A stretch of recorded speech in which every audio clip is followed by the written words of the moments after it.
So, I wanted to share briefly a thing my 8-year-old told me that once it was in my brain, I couldn't get it out because this child has proven over and over he's a poet. I love this story, by the way. He said, it was just me and him. He goes, Kurt, you know what I hate? I said, what, Tanner? And he said, when teenagers flex with their AirPods. And then he just stared at me, waiting for the reaction. He knew he'd said something good. And I said, do you even know what that means? And at which point, that's like, for him, it's a real gamble just to repeat, like, great stuff he's heard. Because he said some, not awful, but inappropriate things where we're like, don't repeat that he heard on YouTube. Mm-hmm. And so this one was a gamble. And he never said it again because I didn't follow up on it. I really should be like, I got to go back and tell him, be like, hey, remember the time you said that? That was pretty funny and totally clean and tame. Just reminder to myself. And now every time I see AirPods, I think, I hate when teenagers flex with their AirPods. But you asked him if he knew what that meant, and he literally, you're like, do you know what any of that means? And he was just like, no. And then just turned around, you made him admit it. Yeah, and then I was like, just don't. Well, and it's always the lesson is, hey, like that one was fine, but if you don't know what it means, don't just go around saying it. You're going to get yourself in trouble. That's how you sound smart, though. You got to say that you don't know what it means. He is smart, though, but he's 8. There's limited knowledge there. My favorite Tannerism of all time being, I think he was 6. He might have been 5 or 6. And for whatever reason, him and his brother were terrified, not of injuries, but of subsequently applying a Band-Aid. And I guess it was like, ripping Band-Aids off sucks, and it means you got an injury. So he was like wailing about having to put a Band-Aid on for like a blister. He gets the Band-Aid on, and later that day he goes, Mom, my life's just so different with my Band-Aid on. And that's another thing that's just been rattling around in my head for 2 years now.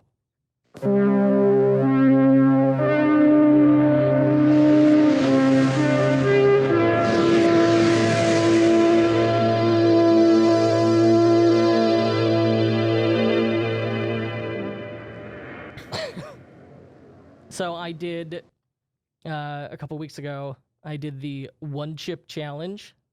Are you familiar? Well, I'm familiar because you won't shut up about it. Yes, I'm very proud. And my 8-year-old, who also has tremendous tolerance for spice, I've been building him up for several years now. He did a little bit of the one chip challenge as well. The one chip challenge is this, and this relates to e-commerce in that I bought it online, and it is brilliant viral marketing. Well, these guys are geniuses because you bought a single extremely spicy potato chip. How much did you pay for a single potato chip? For a single chip, it's a tortilla chip. A single tortilla chip, I'm sorry. $7. $7. But you also had to pay for shipping. How much did the shipping cost? So I bought 3 chips, and I believe all 3 shipped were like $26 or $27. All right, so you paid $9 for a single tortilla chip because it was extremely spicy. It's in a commemorative cardboard box. I want to know what their margins are because I love these men. So this is how they launched the brand Pocky Chips, which sells tortilla chips that are notably extremely hot. They sell a ghost pepper chip that I love. If I eat a whole bag, it will reduce me to tears.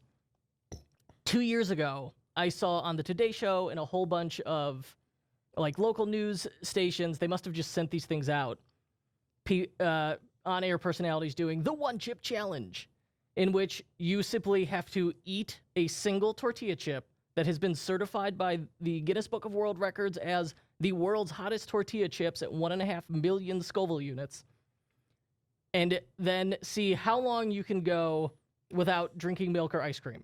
Just sit with the agony, and then you turn around and you upload a video of this nonsense to the internet. Hashtag one chip challenge. So what you're saying is you paid these guys $9 for one chip, and then you did all their advertising for them. Yes, and in between, they waged asymmetrical warfare against my tongue. I love them so much. It's brilliant. And they're sold out. They can't keep them in stock. Just make the chips, guys. Oh, get the Print money. When I found out about it 2 years ago, they were sold out. And I think they might have done it the year before that on like a smaller scale, but I didn't hear about it then. So I got on their newsletter. I tweeted at them. I said, when's this come back out? They said, get on our newsletter. Sure enough, I get on the newsletter. It's like a month later. They say, one chip challenge back in stock. within a week, completely sold out. Yeah. I love them. I want that. Yeah, it really is brilliant marketing because you're involving your customer in the marketing. Ultimately they're doing the marketing for you, but you're leveraging like scarcity and social proof and all this stuff at once. Well, and it's like extreme. It's a thing it's a thing in the world you cannot get anywhere else. Yes. And it is the best in its market segment. The market segment being horrific food items. And is like it's accessible to anybody because okay, yeah, I paid $7 for a chip, but the thing shipped is $10. Well, a majority of people could afford a $10 item for to As look cool on the gram. Look cool on the gram. And like just tears streaming down my face. It was brutal. All right, so let's get on to like actual podcast content. All right. The couple e-commerce news items. Simon Property Group, largest mall owner in America. They don't own our mall. They don't. We're Westfield. We're Westfield. They own Woodfield Mall, which is my top Chicago area mall. Which you may have seen in the news when someone drove an SUV through it. Yeah, I know. It was awesome. Yeah, it was pretty crazy. You could say it was awesome because no one got hurt. Yes. But yeah, if someone got hurt, it would have been horrible. But yeah, he drove it through the Sears, which is good that he drove it through the Sears. Reduce any sort of possibility of injury if you drive through Sears. Ooh, dig on Sears. No one in there. And then he just kind of drove through the mall for a while till he crashed the car. Yeah, the Twitter video from Twitter user Nips Fall Off. I'm not kidding. We saw that going around, and we're like, oh man, I wonder how local news will credit this man. And they just credited by like Twitter user like his first name. They did not say Twitter user Nips Fall Off. Anyway, Simon Property Group owns that mall, and that was entirely a tangent. It has been reported 9.4% of mall units were empty in Q3. That ties the previous record from 2011. So 10%, almost 1 in 10 mall units are empty right now. And Simon sees the writing on the wall. They are hedging their bets. So they invested $280 million for a stake in flash sale site Rue Gilt Group. I remember like years ago when flash sale sites were huge, seeing Gilt, but I haven't paid attention to it recently. Oh, yeah. They had like an insane valuation, I thought. Were they the ones that did some bullshit 3 years ago where they were like, they're worth $5 billion? Billion dollars. Yeah, like, a lot of these, I don't think they are. Yeah, these valuations are getting a little out of control. I think that bubble's popping with what we're seeing with like WeWork. Yeah, and considering Uber. WeWork was worth $40 billion 2 months ago and is now possibly bankrupt. So anyway, hedging their bet, they're trying to get into e-commerce. So even the mall owners themselves are getting into e-commerce, and they are pushing shoppremiumoutlets.com, which is an extension of their successful their outlet stores, their premium outlets. It's the online version of that, and they claim they've got like an email list of 35 million people, and they're going to market to them with 300,000 products from 2,000 brands. That's kind of cool. I don't know, to see this very traditional company making this very expensive investment into e-commerce. Yeah, I just wonder how they're gonna. I mean, I could see them doing if they got a flash sale site, there just becomes like a Gilt zone in the mall that just is like a pop-up shop, like a rotating pop-up shop like we have there's a area in our mall called the Cube. The Cube. And it's technically being rented by Amazon, but Amazon swaps out what is in the Cube every single month. Because it was a Star Wars Cube about 4 months ago. It was a Batman Cube last month. I don't know if it's still the Batman Cube. I'm sure they'll switch it. There was the Audible Cube. It was the Audible Cube. The Barbie Cube. There was the Barbie Cube, yeah. So a barbecue. A barbecue. Every month it's something different. But yeah, there's a lot of empty units in our mall. That's one of our favorite things to do is when we walk around and a new store opens, we just kind of look and we're like, oh no, they're dead. That's not going to work. Yeah, we morbidly take bets on how long that'll last. Yeah, there was like a chocolate dessert shop that opened directly next door to our office, and it was weird in that it was like sold desserts, but there really wasn't any seating. Also, who's eating dessert in a mall? That's not like a classic. Well, that was Cacao 70, which in yogurt. Canada is a very big chain. Yeah, but Cacao here 70. It's not. It's a chain. There's a lot in Canada. So And I was rooting for him, but it's it didn't work successful, out. but yeah, just walking by and seeing what they were offering and like how they had it set up, you're like, oh no, they're dead. They lasted way longer than I thought they would, though. So I think what we're seeing is a convergence where these traditional brick and mortar is evolving, and so is e-commerce as well, to include these physical experiences like pop-up stores and in-store retail experiences where you go see the product but then order it just to have it sent to you. That's how the Amazon Cube works. I heard Lord & Taylor's doing that with pop-up shops. And even Google's getting in on the action. They relaunched the Google shopping platform at the end of September, and it does two cool things. You can upload a picture of what you're trying to buy, and then using Google Lens technology, it will suggest similar items to purchase.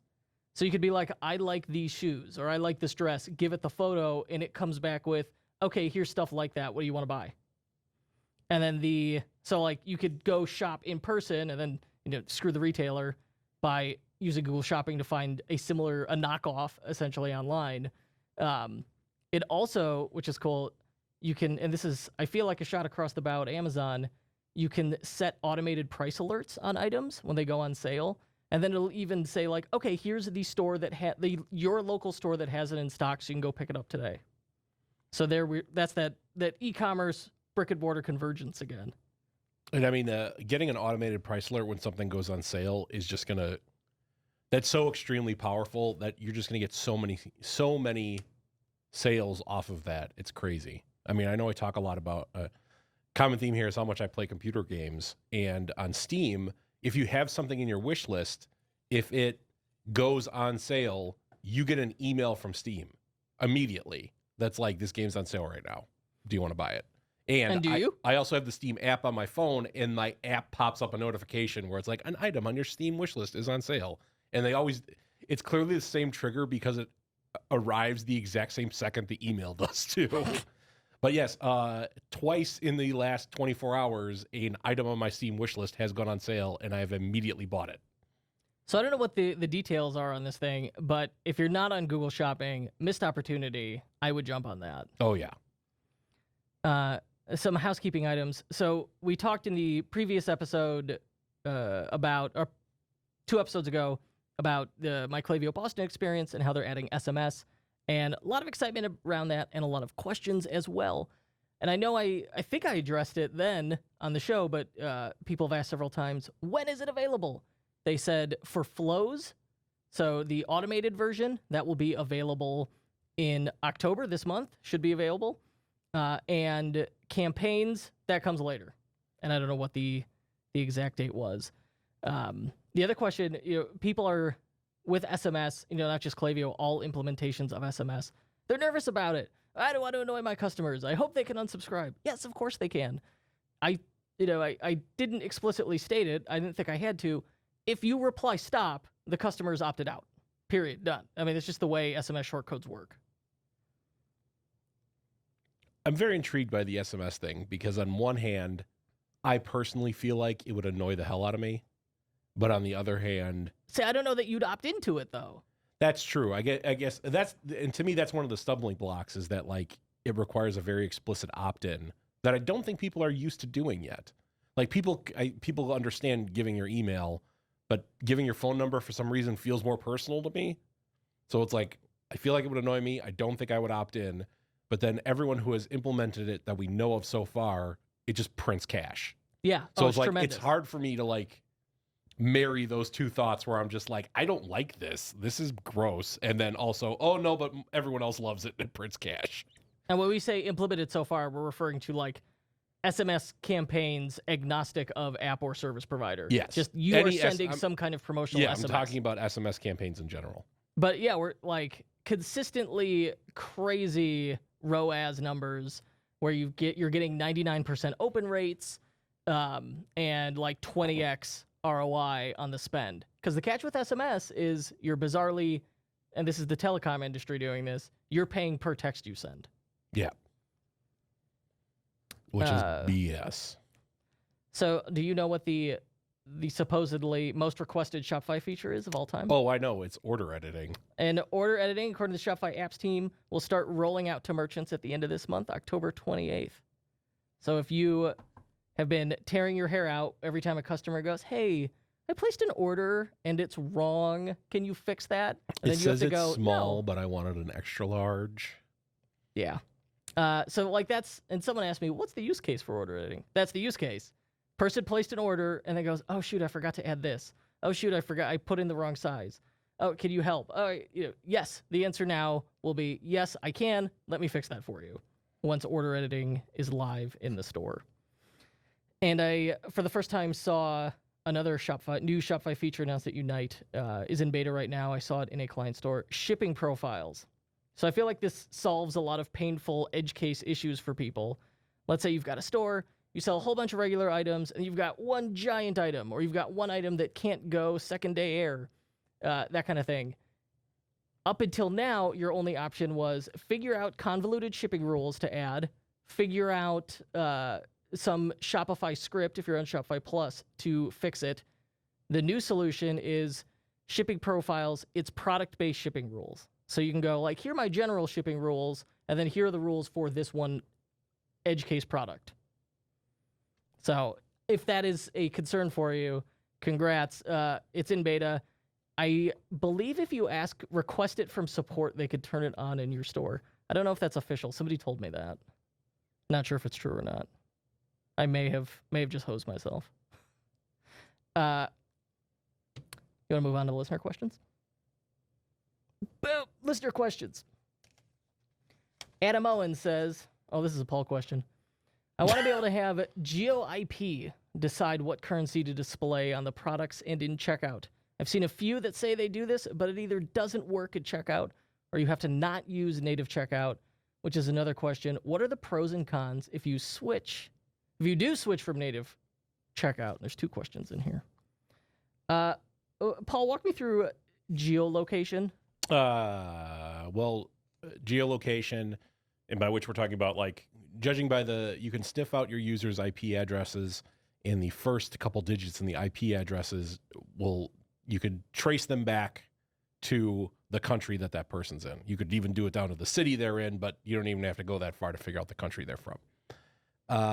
There used to be some free tools that did that, but they're pretty much gone now. So now there are services that do it, and that they charge you per, lookup they have to do. And it's just a piece of JavaScript. And every time a user hits your store, it fires and a value is returned that's like the country code, like US or CA or, I don't know, MX for Mexico. And you could then do a bunch of stuff that's like, all right, well, if it returns US, do this. If it returns Canada, do this. And, all that sort of stuff. What are some use cases for this? Use cases for that, I mean, you can change if you're like displaying, free shipping below $50, but if it's someone's in Europe and you're in the US, you want to have the free shipping threshold way higher, or maybe not have a free shipping threshold at all. So you can change content like that. I think Shopify automatically will change.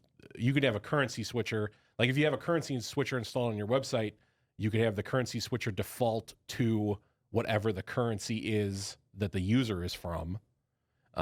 You can hide and show content.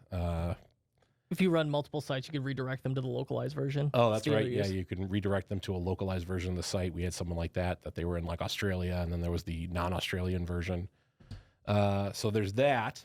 That costs money. I think you can get away with it for probably less than $200 a month. If you have like a big store, can still do it for less than $200 a month.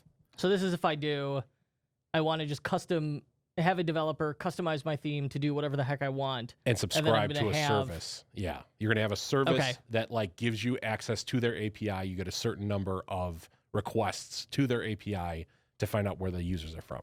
Do you remember the name of that service? There's a bunch of them. I don't remember. I linked it in the Slack channel with that question that someone had a couple days ago. IPlocation.net? Maybe. I don't know. Yeah, I don't know. They all generally have the same price.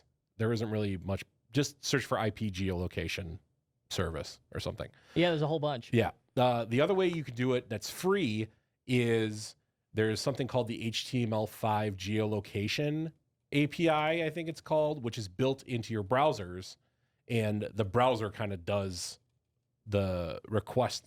The browser can request from the computer what country you're in, but it can't do that automatically. So I'm sure you've seen this where you go around on websites and there's a little pop-up that's like, hey, google.com would like to know your location. Yes, no. And you have to check a box and agree to it in order for it to work with every single site.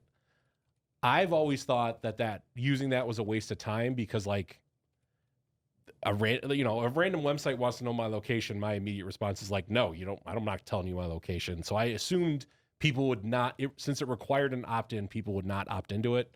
But then I've had a couple people come back to me in our Slack channel that was like, oh no, I've used it and people opt in. Okay. So maybe give it a shot. So hire a developer, have them turn it on. The solution is hire a developer to do this, which, while it sounds technically complex and therefore expensive, when we've done things with it, it really was it's not that bad. I mean, the hardest part is getting the location from the person and how you manage to do that. I mean, but there are services that do it for you. Yeah, they do it silently. They don't have to ask the customer. And as for the separate question where he's like, well, I want to do a bunch of stuff surrounding this in checkout, my answer to that is don't do that. Leave the checkout alone. That's my thought.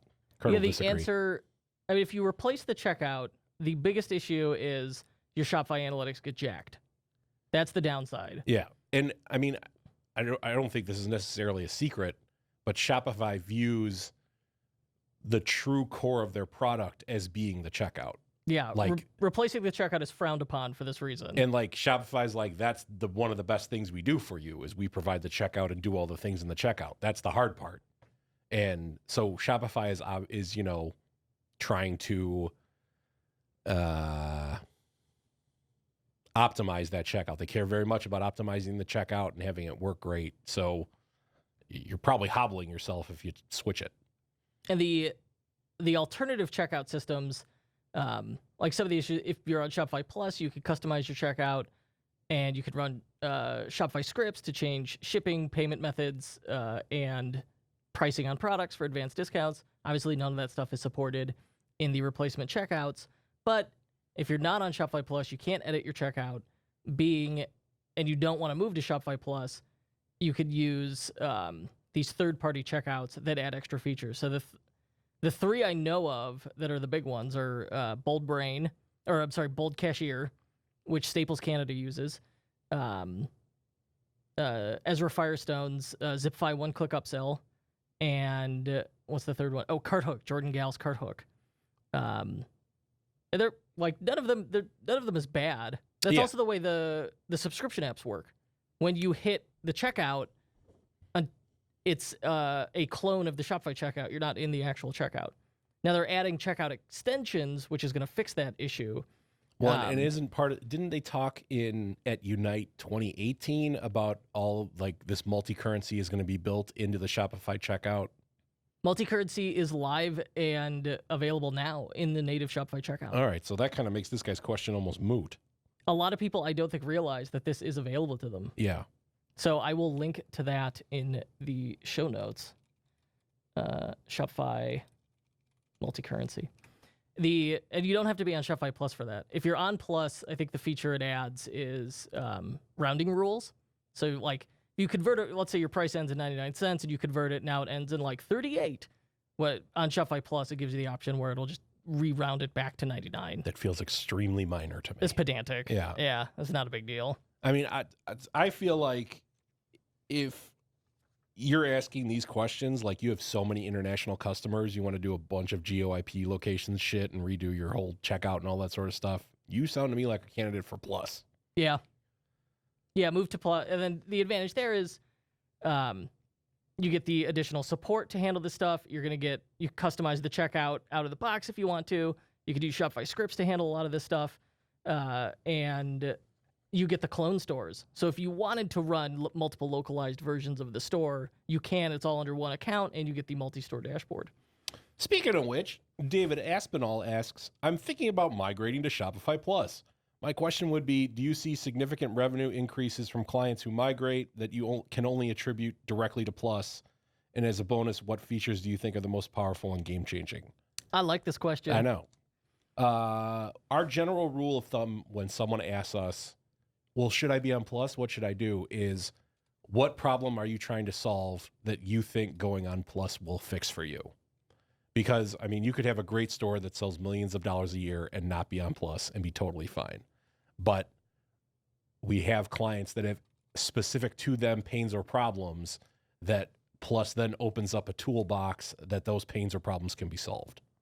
So Yes. it kind of depends specifically on why you think you need Plus. And sometimes the answer is yes, and sometimes the answer is, Plus couldn't really fix that for you anyway. We got to figure out a different way of doing it. Yes, and I would say, like he's saying, hey, do you see revenue increases that you could attribute directly to Plus? If that's the question, the answer is it's because they were able to. They were able to leverage the Plus features. They had before you sign onto it, you need to have a plan in place where you're going to be able to leverage those features to see that return on investment. In some cases, the brand is so big, the price is a drop in the bucket, and they're like, listen, I want the best of everything, and I want the VIP priority support. Well, and don't they get different credit card rates? They get lower processing rates. They get lower processing fees. So if you're big enough that the lower processing fees pay for Plus, then yeah, you should totally upgrade to Plus no matter what. Yeah. Yeah, at the point, if you're doing 7 figures a month, then it's like, well, you just go to it just to save on the processing fees. But there's some other nice stuff, like they'll give you 9 clone stores. Well, that's where if you want to localize it or you want to use one specifically for wholesale, you get that priority support, the reduced fees, and the other things are the Plus exclusive apps, which is my favorite is Launchpad. So Black Friday's coming up. You could schedule your sales. So you could say, this is my Thanksgiving Day sale, and it swaps in the theme that has all the info in there, and it like automatically discounts the products or publishes like the exclusive gift product or swaps out your scripts to power a discount without coupon codes. So that thing's Launchpad's very convenient, especially during the holidays. And Shopify Scripts is cool if you want to. Like 2 common use cases for that would be if you want to have these complex sales and not even use discount codes.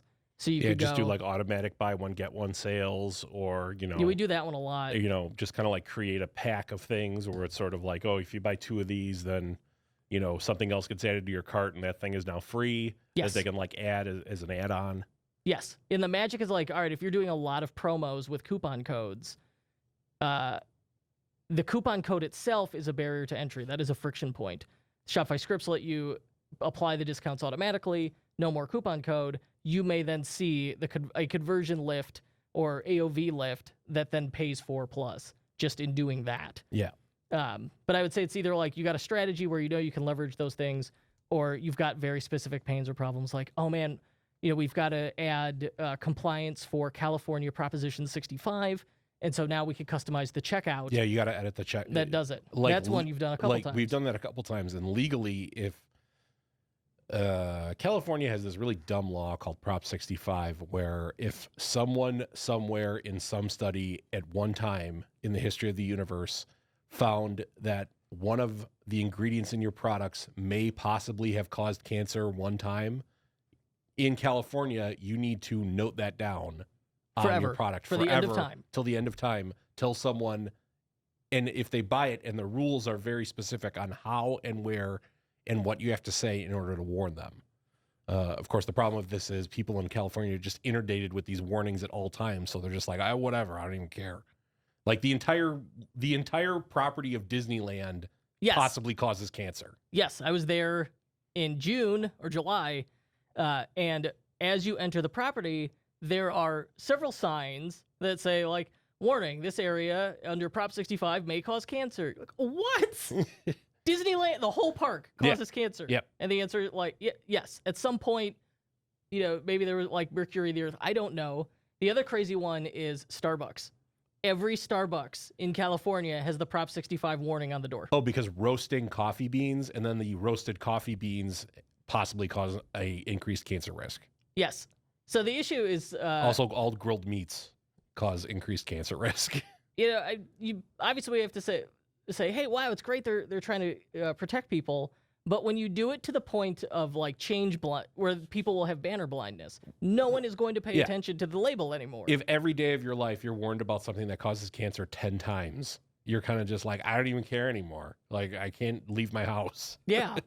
Yes. That's so anyway, the issue with it. As part of those rules in the checkout, you have to note what products cause cancer. If it's going to California. If it's going to California. And obviously, you don't want to do that to every state because people in other states are going to be like, what? Holy shit, I don't want to get cancer. I'm not buying this. So we've implemented a thing where in the shipping field, if they put California in the shipping field, it sniffs that out and then pops all the warnings up before they purchase. Yes. And you can't do that unless you have Plus. Yeah. Yeah, you can't edit the checkout in a reasonable way without Plus. His follow-up question, Mr. Dave Aspinall's question, who he owns Chase and Wonder, which has one of the best about pages I've ever seen, chaseandwonder.com. He writes, what's the best app solution for wholesale? We sell wholesale in multiple currencies with different pricing, not directly linked to a currency exchange rate, and currently use a different platform for this. Handshake, which incidentally was bought by Shopify in May. I'd like to bring our wholesale site so it sits within Shopify, mostly so I could sync with Klaviyo and other automations, which our current provider lacks. Anyone got any solutions that aren't clunky? And it sounds like, all right, if you've got... Well, the thing with the wholesale, he has different pricing, but the pricing isn't connected to exchange rates. I don't know how to fix that unless you have multiple wholesale stores. That's the answer. So under Shopify Plus, you get the 9 clone stores. So that's how he would do it. And it's cool. You tell them, you email your merchant success manager or the merchant success team, whichever, and you say, hey, I need to clone my store. I'm spinning up a new store, clone it. And they will, sure enough, you'll get another store in your dashboard that is a duplicate of the first one. Now, is that perfect? There's like a handful of things you got to go finish yourself. So say he has, but it saves you a lot of work. Say he has his standard retail store, then he has like wholesale 1, and then he has 4 other wholesale stores for like 4 major currencies. All when he makes a change, does he have to make that change 5 times? Good question. This was one of the big Unite announcements. I'm not even trying to throw you softballs here. I legitimately don't know the answer to these questions. So you get if you're on Plus, you have a multi-store dashboard. And I don't know if that's a brand new feature or not. I've never logged into the multi-store dashboard. I've never seen that. Yeah, so I don't know if it's rolled out to everybody yet or not. The multi-store dashboard, you can have a single product catalog that also lets you, like a single product catalog for everything, and then you can make individual changes to even like description, price, whatever, on a per store basis. So there's a lot of effort put into. You can manage this multiple catalog in a sane fashion. Well, that sounds like the answer to all of his problems. Shopify Plus. Well, so I'm thinking through this for a client with a huge wholesale store right now, and for wholesale, and they were using bold customer pricing. So you tag, and bold customer pricing is cool. You don't need Plus for it. Let's say they tag their wholesale customers bronze, silver, gold, and like bronze gets 20% off, silver gets 30% off, gold gets 50% off, and then bold customer pricing implements that. But like like all apps of that level of complexity, including our own crowdfunder, it's a little hacky. It has to do a bunch of workarounds to achieve this. If you so that's option 1 without Plus. With Plus, you could do essentially the same thing just with a single Shopify script. Where you say, and this is like an example script they have that you could just get. You don't need to know code. Just plug in your variables and run it. It's like if customer tag gold, discount all products 20%. If customer tag bronze, blah, blah, blah. So you could power the whole thing without having to use an app, without having to mess with like, crazy multivariant setups where the discount's a hidden variant and big pain. Rachel Reed says, customer retention techniques, exclamation point. I assume she wants us to talk about them. Product replenishment email flow, and Black Friday, Cyber Monday benchmarks. Kurt, what's product replenishment email flow? All right. Product replenishment email flow. This could be one of two things. So does that mean how to send people emails when products are back in stock? All right, that would be that's the first safe guess, is she's talking about back in stock emails. I don't think she is. Okay. But let's say she is.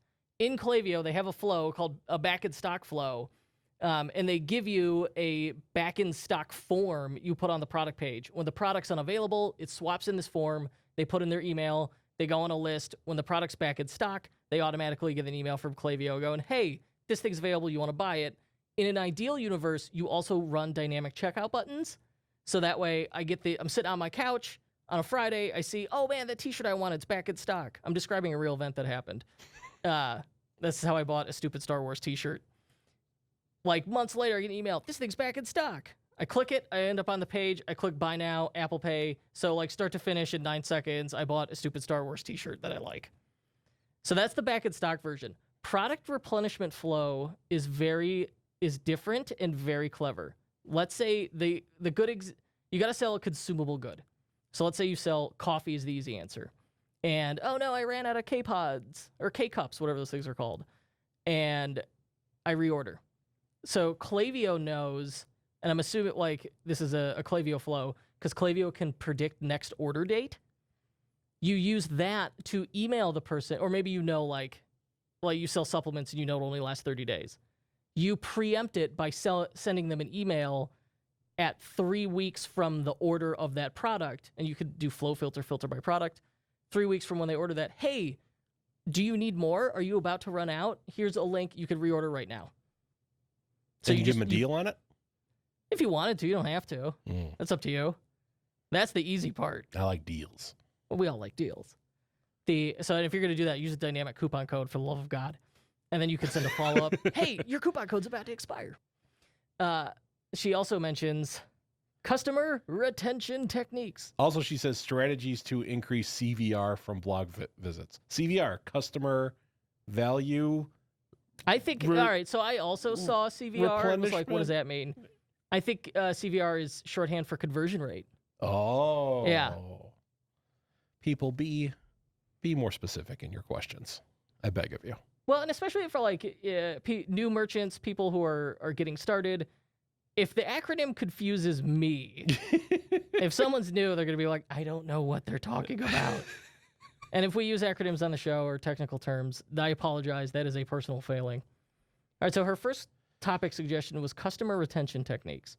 So you want to focus on retaining your customers because customer acquisition costs are so high. Like that's really what makes or breaks direct-to-consumer brands is what's going to cost you to acquire a customer. So customer retention techniques. Well, one is have a good product and like give them a good user experience with the thing that they bought from you. Yeah, it starts with good experience. So they don't like hate you after they buy it. And then 2, it's just all email. It's email till the end of time. Yes. Yeah, it's going to be staying top of mind with email, having consistent promos, having relevant, valuable content related to it, having that automation, like, hey, get these accessories, that kind of thing. But also, there are other channels you can look at too. So that's where SMS could come in handy. But I think like it has to start with customer service. It'd be like, hey, you got your item. Is everything working out? Let us know if you have any questions. If you're leading with either customer service or, hey, like, let's be entertaining and here's a bunch of value. Like you're a Hoonigan-esque media company where people are there for that media and the entertainment, or like Chubby's, where I stay on that newsletter. I won't buy anything for 9 months. And I'm just like, I want to see what they're putting out next. I think those are the methods for retaining people. Is you're selling as a side effect of the other things you're doing. Yeah, it's like you now know what they bought. So like if you have the time and the ability, you want to contact them. You need to stay top of mind. You need to stay top of mind without being salesy. But keep in mind the thing that they bought. So like that is sort of how you're segmentation? Helping them, like segmentation. Like so if you're selling like home brewing kits or whatever, you're like contacting them about well, here's how you need to do it, and like here's some tips, and like how did that turn out, and like stories about it, and like accessories you might want to buy. You know, I think that's really where segmentation gets very strong. Oh, absolutely. But it can even start with like segmenting post-purchase flows depending on the exact product that they bought. Yes. And you know who does a really good job of this is Recycled Firefighter, Jake Starr. Depending on which product you buy, he turns around and emails you like, this is the story behind that product. These are the details behind that product. Hey, I'm doing a 24-hour sale on related product. Like he looks at the category you bought. Because if I buy a wallet from him or I buy a backpack from him, there's very different purchases. So he's going to segment his follow-ups and his campaigns based on that. I think that's, well, you know what? If we distill it down to its core thing, it's be relevant to their purchase. You know what they bought, send them relevant content. Mm-hmm. Always. She asked about BFCM benchmarks.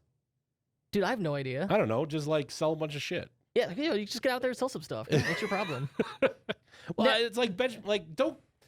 It's too broad. It's too broad. You can't like set goals. Like the only goals you could set are like your own goals. Like we can't tell you what your goals or your benchmarks need to be.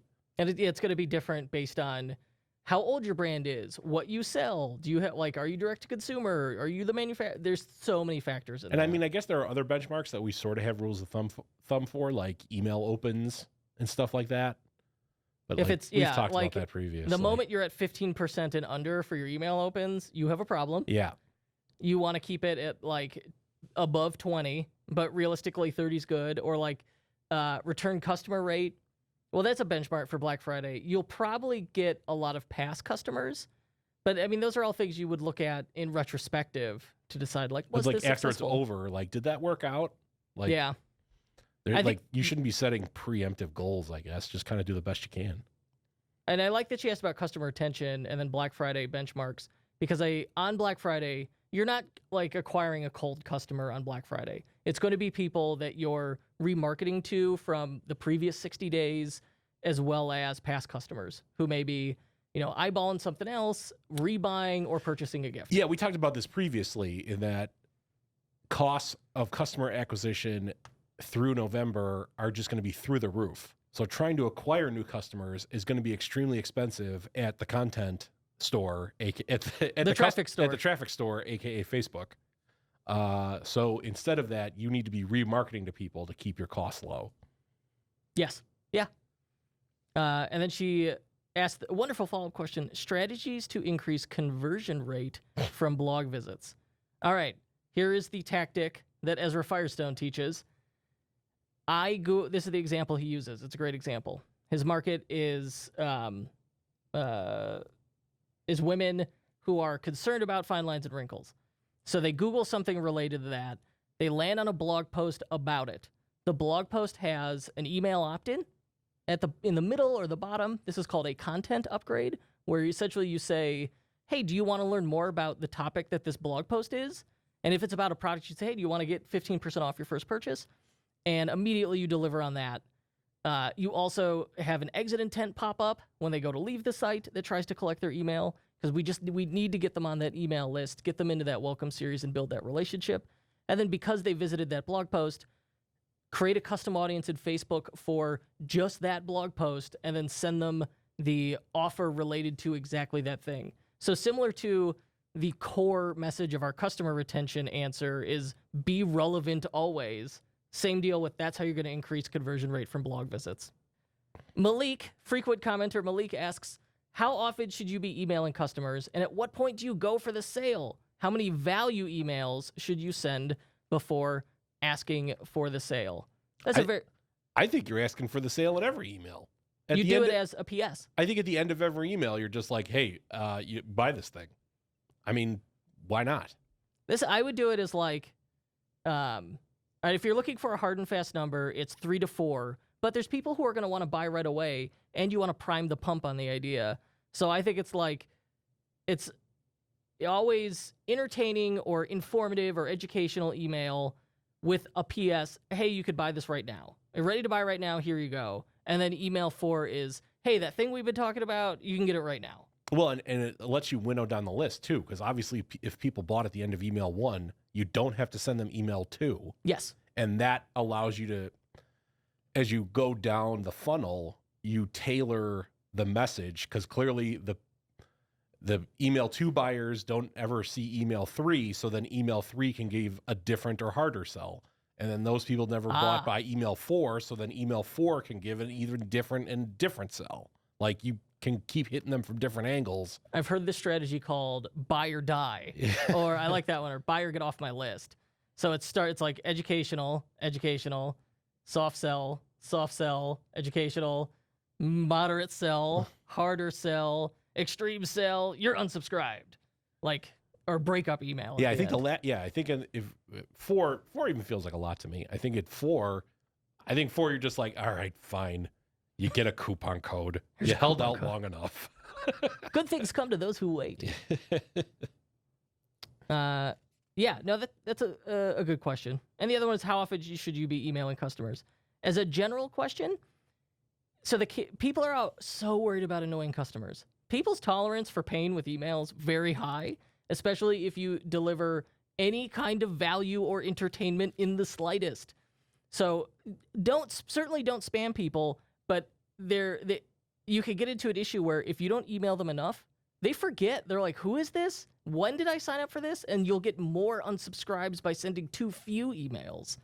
So I mean, and I think you're getting into too few at the point where you're at once a month. I think weekly is the right answer. I really do. It's going to depend on the brand and the content you have available. But I would not want to be sending fewer than twice a month, or they're going to be like, who is this? And just unsubscribe. It's like email them until your list starts shrinking. That's also true. Did your list shrink this month? No, send more emails. Yeah, look at your unsubscribe rate, see what it does. And you can also use segmentation. So I'll give you an example that I use. I love segmentation. I am doing a virtual conference, virtual summit for e-commerce tech, and it's about operational excellence for Black Friday. Okay, so I know it's about Black Friday. So I looked at people who opened my Ezra Firestone Black Friday email. If you open that, I know you're probably interested in Black Friday. So only if you opened it do you get the email about this upcoming Black Friday webinar. Then we do a follow-up email to that one. You only get the follow-up if you opened but didn't click the operational excellence one. So it's like, all right, I know you're interested, but maybe you got distracted, you didn't have time, so I'll send you a second one. But that way I'm not just spamming the entire list. And I think that's the other approach to get comfortable with sending more email is through that segmentation. You're ridiculous. I love segmentation. It's so fun. You're so weird. I'm so glad I hitched my cart to a congenital optimizer. Yeah, I am. I'm addicted to optimization. 100%. That's what's going on here. Closing. We always need topics and questions for these episodes, and we'd like to help. Our Facebook group is growing. Help us get to 3,000 members in our Facebook group. Search the Unofficial Shopify Podcast on Facebook and join Unofficial Shopify Podcast Insiders Club. We would be happy to have you. And happy Halloween. Halloween's a couple weeks away. I love it. You don't love Halloween? I'm too That's old. a no. I'm too old and I don't have kids yet. I'm sure I'll love it again when I have kids. That's a good point. For me, it's just like, oh, this is the season in which Adam's Family's on loop on the TV. Oh, that cartoon looks bad. I know. I'm not into it. It did not please me. I'm a curmudgeon. You'll never beat Raul Julia. No. Raul Julia, it's just so good. He's irreplaceable. All right, we're done. Enjoy your time. See you guys. Farewell.